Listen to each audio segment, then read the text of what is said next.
Hello and welcome to location number 3, Investigation Review for Mountainville, New Jersey. This is what we've been waiting for. So Mountainville, New Jersey was a really charming town that made me feel like I was absolutely stepping back in time just driving through. And the town is a historic district and not much has actually changed since 1875, and we'll get into that in a little bit more detail.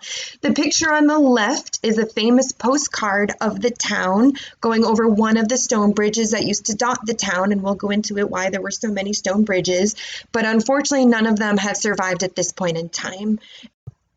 So during our walkthrough, we kind of have 4 different topics of individuals that we encountered. First was about the town of Mountainville. Then we encountered a Native American, Robert Underwire, and this walking white maiden of the river. So let's start off with some clips about Mountainville of what we got in the walkthrough. They know it's a special place, which is why many of the people choose to live here. They know it's a special place. I'm getting that the town that was built here was not for mining, that mining was around this area, but the people who came here did not come here for specifically mining. They came here for the seclusion, the health benefits, and it had to do with like the river and the spring, and just the very healing, peaceful nature of this location was why this town was built up. I guess we'll have to Okay, so those were the clips of some things that we intuitively encountered about Mountainville. So just to orient ourselves a little bit, the map on the left is a map of New Jersey, and the red pin is where Mountainville, New Jersey is. The map on the right is the actual town location, and the star is where we sat to do this investigation. And what's really cool is you can see 1, 2, 3, 4, 5 different river inlets and outlets through this town.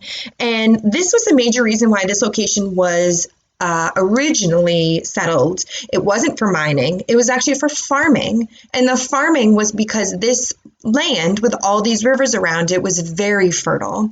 It also sits in between 2 different mountain ridge layers. So Mountainville lies in Hunterdon County and is technically a village within Tewksbury, New Jersey. It was recognized as a separate town from Tewksbury in 1780, and the area was first settled by Dutch and German Europeans as early as 1685.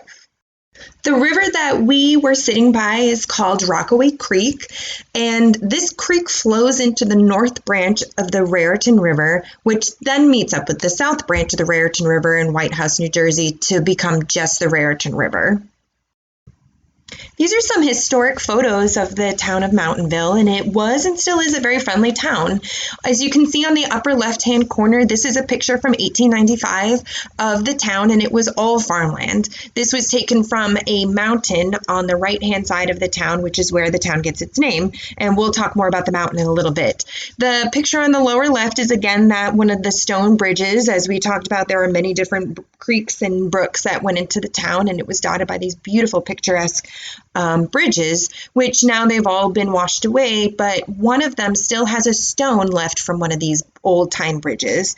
The picture in the middle is actually Main Street that we drove down, and as you can see at this point in time, it was dirt. This is again from 1895, but it was dirt. There's people out, everybody's chatting. It was a main throughway for a long time until the turnpikes were made. Once the turnpikes were made, it actually directed traffic out of the town, and since then there really hasn't been much development. So again, like I said before, since about 1875 there hasn't been much development, and this was mostly because that the roads were diverted outside of the town through the turnpikes. This gentleman on the right-hand side here is Jefferson Davis Porter, and he was a friendly fixture in the town between the 1930s and 1940s, and it was because he sat at this bench in front of his hotel and actually waved by passengers. Some other establishments that were in the town, there was a school, there was a blacksmith, a carriage maker, general store, mills, again because of all the waterways, distilleries, again because of all the waterways, a hotel, and there was actually a doctor in the town as well. So remember in the walkthrough, I talked about this place being one of healing and restoration. Well, one of the really interesting facts about Tewksbury and Mountainville is their long history with the medical profession. There were a slew of doctors who lived in Tewksbury from 1765, and the tiny town of Mountainville did have its own doctor from 1870 to 1930s. The house where the doctor lived in still stands today, and you can drive down, and it's easily identifiable because it has the hitching post out front. There was even a popular medical supply expo called the Blackstone Medicine Show in the 19th century that was held annually at the hotel in the town. And even continuing with the restoration idea, after the agriculture died out in the late 1800s, early 1900s, the town became a vacation spot. A 1914 New Jersey Industrial Directory praised the community's healthful, semi-mountainous location as an ideal place for those who, in pursuit of pleasure or health, seek homes in the country during the summer months. And many people did come to the town, rented rooms, or stayed in the hotel, and it was considered a vacation spot. Okay, so let's move on to some clips of Whispering Winds, and we're going to talk about the Lenape Native Americans and Hell Mountain. I'm getting the word sacred, and actually the first individual that came to me is a Native American, and his name is Whispering Winds, male. I don't feel like he's the chief. He's like a top guy, but he's not the chief. And I don't think he's either the medicine man either. He's like kind of a combination of the two. He's got dark skin. He's wearing blue, like turquoisey blue colors. When is he from? Like, where is he from? Where is he? He's from here. When? I'm hearing 1770. Wow. I asked him what his tribe name was, and I got Munchinobi tribe. Oh, he says there are caves around here. Really? Yeah. Making it like a maiden, pure fountain river. Was this river higher at one point? And like people used to travel it? No. No? Actually, they're saying it would be disrespectful to travel this river. Really? Yeah. The Native American powers use here, although this is a part of their territory, but Whispering Winds gave us a lot of information about Native Americans in this area, so let's see if we can find any more history about them. Before the arrival of the Europeans, it was Lenape Native Americans that were living in the area, and they were divided into three different, you could say, tribes or different dialects. The one in the north, the light green area, where the Munsee, or Mincy has been written multiple ways. The medium green in the middle are the Unami dialect, and the dark green in southern New Jersey are the Utalagigo dialect. It's really hard for me to say. The Lenape were described as friendly, but the northern Munsees were a bit more aggressive and warrior-like as they've been described, and that was again described because they had to defend themselves from the even more northern Iroquois tribes that would try to come down and take their land. As you can see, the stars again mark where we did our location in the area of the north branch of the Raritan River. Remember how I said that this was the crossing or sacred place? I could not find any definitive sources of which tribe was living in Mountainville. And according to multiple sources, it seems to have been a boundary area between the Munsee and the Unamis. There were two huge sachems or kingdoms in the area, the Munsee Raritans to the east, and there was a huge sachem at Round Valley to the south and west of where we did our location, and they were Unami. So it really is unclear who lived here, what this use was, and it seems to almost have been kind of a buffer zone of sorts between these two major sachems. Another thing that was interesting when I was communicating with Whispering Winds is he said it would be disrespectful to travel the Rockaway Creek.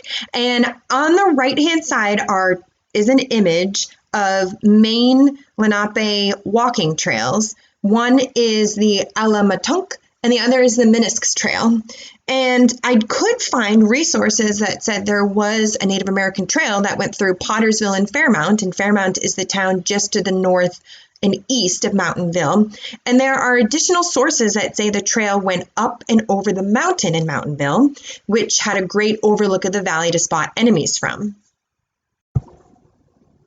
This is a map that was made in 1914 to 1915, and it shows documented locations of Native American habitations in Warren and Hunterdon County. This map was given to me by a local Mountainville resident who contacted me actually after watching the walkthrough video. He said that there was a Native American location in his backyard in the town. There is another resource that registered 35 sites of Lenape on the land that is drained by the north branch of the Rockaway Creek, which is in the area of where we were. It notes that there was a few scattered sites located in the hilly region between Mountainville, Fairmont, and Califon, and the sites were generally near or by streams. But looking at this map, I'm not seeing any site that in the location where we were, but there are a bunch of sites just north, just south, and just west. So again, this kind of brings me the idea that this might have been a more of a borderland, a sacred area where nobody really had many rights to, but that it was used for rituals or used for hunting and used as a sacred kind of boundary area. The Native American Whispering Winds who came to me was wearing a turquoisey blue robe, which at the time I thought was really strange. I thought they usually only wore red and black and obviously skins, but in fact from 2 different sources I found that there's documentation of Lenape natives wearing blue robes, and this was especially found in the time towards the end of their occupation around 1700 to 1750-ish. The picture on the left is from the official website of the Delaware Tribe of Indians and is the picture they provide on their website to show examples of native dress. There's a man on the left wearing a blue robe. And also, 2 portraits on the right are oil paintings from 1735 of 2 different Lenape chiefs. They were commissioned paintings by William Penn, and all 3 of these individuals, those 2 chiefs and William Penn, were involved in signing the notorious Walking Treaty of 1737, which cheated the natives out of their land around the Delaware River. Of note, check out that they both have blue robes on. Other cool things to note are their medicine pouches and their facial tattoos, which again the Lenape were known for. Now, the date that Whispering Winds gave me was 1770, so this would go along with a time frame that he could have been wearing this later style of the blue robes. I don't know if 1770 was the date he was born or the time he left or the time he passed. He just gave me the time frame of 1770, but would go along with possibly wearing this type of clothing at this time. So in my continued research of Lenape, he did give me a tribe name, and I did find online a English to Lenape and Lenape to English website, which was amazing. So Lenape is a subset of the Algonquin language, and Whispering Winds in Lenape would be I Whisper Wind, which is one option, which is Demisi Kashink, or He You Whisper Wind, which is Kimtunhe Kashink. Other thing that's interesting is Rockaway Creek, which was the water we were sitting by, in Lenape would be called Lekaway Sipu, which means sandy place, and Sipu is river or creek. But the word I heard was Munchinobi, and that's the phonetic verbiage that I heard, which in the Lenape can be very different from the written word, but what I heard was Munchinobi. So some things I found on the website that could be related were Munchinombi, which is he went home water, Manchape, which is bead, Manchapiane, which is she does beadwork, Menchinope, which is nut tree plant, my white, Munsinope, which is Muncie, my white. Muncie is again the tribe name of, in this area, one of the options. It's also pronounced Muncie, Monsie, or Muncie. Another interesting word would be Munhake, which is groundhog. There is a town in Bergen County, this is Munaki, and is reportedly named after a Lenape chief in the area, which again can mean groundhog or burns easily. Whispering Winds also told us about a cave or caves in the area, and I obviously didn't know this at the time of the video, but this part blew my mind. The huge hill in the background on this topographic map is actually called Hell Mountain, and it's been called Hell Mountain since 1764, and they're not really sure why it got the name. One of the ideas is that it was actually Heil Mountain, which is German for clear or brilliant, and it is a beautiful area, so it's possible that that's why it got its original name, and it was just translated incorrectly on future maps. Again, unbeknownst to me, there is actually a Native American cave on top of Hell Mountain, and it's been documented since the time of the American Revolution. And it's interesting, there are 3 rocks up there: Sheep Rock, House Rock, and Mush Rock. Mush Rock is cool because it has 2 large smooth basins in it that were reportedly used for grinding maize or corn or for possible ceremonies, and they could have been conducted on top of the mountain. It was common for the Lenape to revere thunder gods, and this could have been a place where they did that. It also could have been a place that we mentioned they went up on that ridge line to travel from sachem to sachem. And this could have been a hideout spot for different sachems looking out for possible invaders. Okay, next up we're going to talk about Robert Underwire, and we actually captured some unexpected paranormal evidence in this section of the video as well. And that was the first white men who came here. They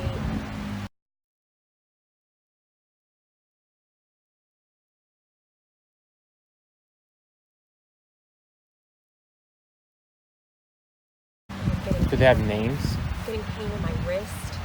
Is that because they locked them up or something? No. No.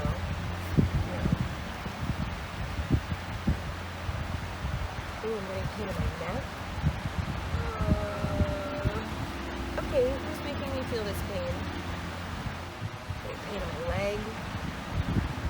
Okay, who's making me feel this pain? Is that the name Robert Underwire? The video that we showed slowing down and watching this orb come right past my body, and then me immediately feeling pain sensations in my wrist, leg, and neck right after that orb goes by me, we feel like is pretty compelling evidence of spirit trying to communicate with us. And then right after, we get the name of Robert and the last name of Underwire. Okay, so now on to our Robert Underwire friend. Sorry for the giggles. It was so specific when he gave me the last name. I usually don't even get last names, so it was very unusual. But anyway, so Robert, so this is really interesting too. The map on the left is the Orange Historical District of Mountainville. Again, the stars of where we did our location. The map on the right is an atlas of Hunterdon County from 1873. And as you can see, there's a building there, and it has R. Craig. Now, if you go over to the left, it says Robert Craig. Those are 2 and the same. So this property at the time of 1873 was owned by Robert Craig. And the GM labeling there is actually because it was a grist mill. Now, the house that you can see behind us in the video is the one and the same that is on this map of Hunterdon County and from the atlas of the town. It was built according to Zillow in 1840, and the property has been in the family name of Craig since 1757. Okay, so a little bit of history on the Craig family. Robert Craig, the individual who owned the property at the time that the map was, is pictured on the right. He was born in 1815 and died in 1892. He was a very wealthy and very prominent, well-known gentleman in the area. He was on many councils, and those are the reasons why his picture gets to grace one of the history books. But it was his father and his grandfather and great-grandfather who first came over and developed the land and was able to give it to him. Robert Craig's great-grandfather, Moses Craig, moved to the Tewkesbury area from Ireland, and in 1757 he purchased the farmstead from Jacob Vanderveer. He gave it to his son, Robert Craig, pictured in the middle, who then gave it to his son, William Craig, who is not pictured here. And William Craig gave the property to the son, Robert Craig, on the right, who built the house on the property that we were at. So my next quest was to find out, how did Robert Craig pass, because I was feeling so many body sensations when he was communicating with me. I was able to find his death certificate, which says he died on Christmas, which is very, very sad. But it basically says he died from a stroke. And looking at the history books, it was said that he went out to do his daily chores and he didn't come back. And then that's how his family found him. It was winter, so it was cold. Um, it's possible he was found under some wires. It was possible that he was doing livestock pens and was under the wire and got caught in it. I don't know. There was no record of that. But I did also find that his nickname was Squire. So it's possible that he was trying to confirm to me which Robert it was, because as we looked before, there were a multitude of Roberts, and he was saying he was the under-squire, so the young Robert. All of that's possible. It's really hard to confirm, but we do know by fact that the property we were doing our reading on was owned by a Robert Craig. And lastly, let's talk about the Walking White Maiden of the River. So there's also a woman of the woods that I'm getting. She feels colonial. I think it's also that same woman that walks down here in white. She's a maiden, colonial, young. She's like 18. Really? Yeah. So I can imagine people would see her at night by the water. They might see her walking on it, walking near it, hearing sacrifice. So they're saying they would never forcibly kill someone in a sacred place. So did you trick her? So this woman seemed colonial, and she did seem to have something to do with the Lenape tribes. It was around that time she said she ran away from home and found herself here.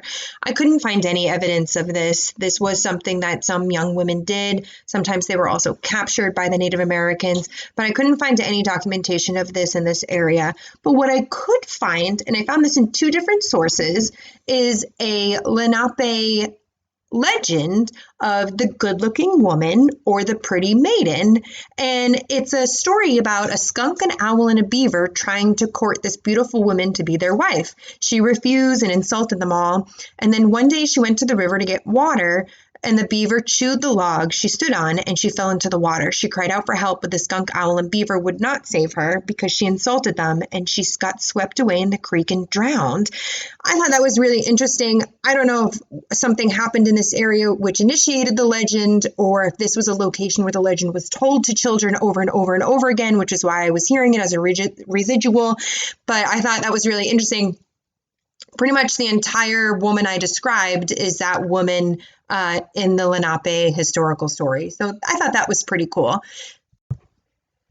As I was trying to look up firsthand experience of people seeing things down by the river, I really couldn't find much. Not much had really gone on in the town. It's a very quiet, peaceful, happy town. But I did find this book. So this gentleman, Peter Storm, wrote a book called The Thing in the Brook in 1937, and the setting is actually Mountainville. He admitted that in one of the historical records I read. And it's about something coming up from the brook, something mysterious and murdering and kidnapping people in the middle of the night. I don't know if this was after legend, if he just made this up. There was a story that he made it up because there was one farmer or a farmhand that was found down by the brook one day that was murdered or killed, or he could have slipped and died. But I did find this interesting. Other than that, I couldn't find any firsthand experience of paranormal activity going on in the town. Okay, so that wraps up our investigation reveal for Mountainville. I'm so excited that we could find some historical information about the Lenape that coincided with the evidence that we got in our walkthrough. And I'm so excited that we also could find a Robert that is coinciding with the property. So much information, so much history. Can't wait to start for our new walkthrough coming up.